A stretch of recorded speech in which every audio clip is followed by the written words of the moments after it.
We want to think about the art of money-making. The Greeks have a word for it, chromatistikos. But we have to give the word a little leeway, adapt it to the current situation, because money has taken a turn. All wealth has become wealth for its own sake. There's no other kind of enormous wealth. Money has lost its narrative quality the way painting did once upon a time. Money is talking to itself. Oh, and this car, which I love, the glow of the screens. I love the screens. It's the glow of cyber capital, so radiant and seductive. I understand none of this. Does it ever stop? Does it slow down? Of course not. Why should it? It's fantastic. But you know how shameless I am in the presence of anything that calls itself an idea. The idea is time, living in the future.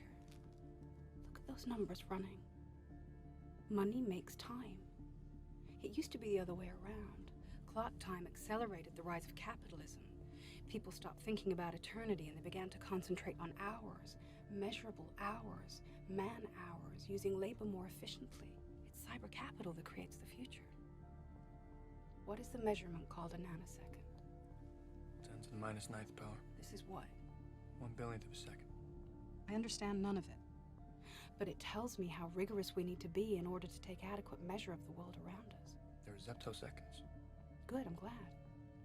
The octoseconds. 1/septillionth of a second.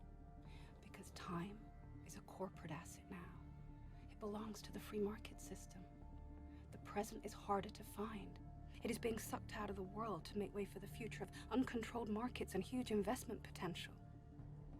The future becomes insistent. And this is why something will happen soon, maybe today, to correct the acceleration of time and bring nature back to normal, more or less.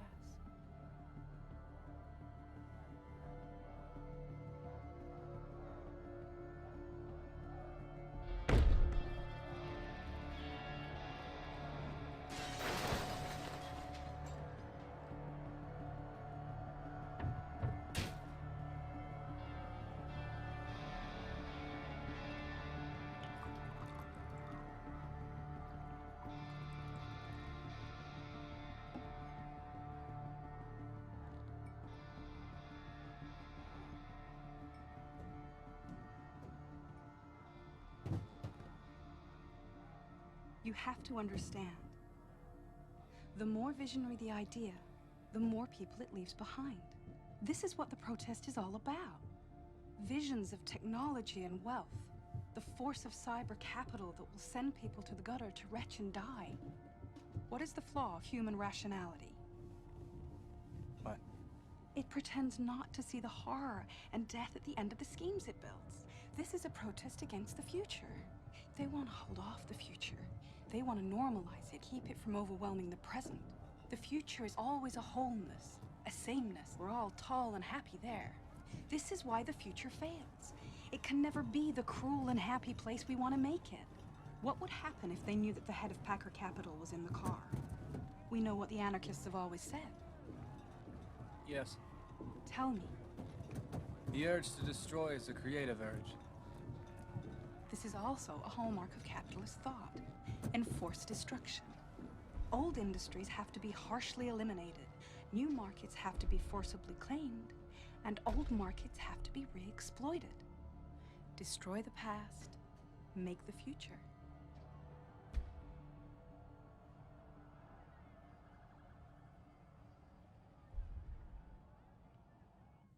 This is the thing about genius.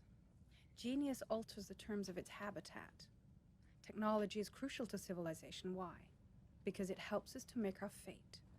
We don't need God, or miracles, or fly to the bumblebee. But it is also crouched and undecidable. It can go either way.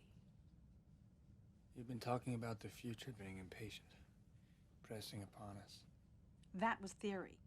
I am your chief of theory. I deal in theory.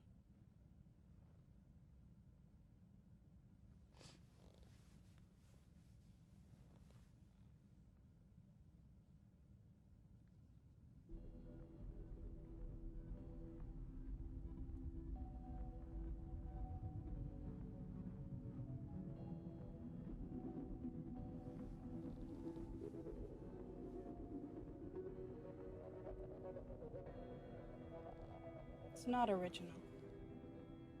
Hey. What's original? He did it, didn't he? It's an appropriation. He poured the gasoline and lit the match.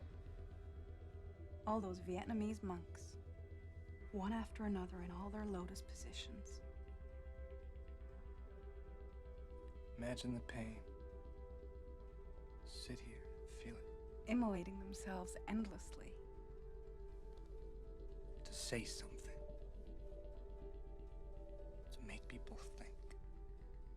It's not original.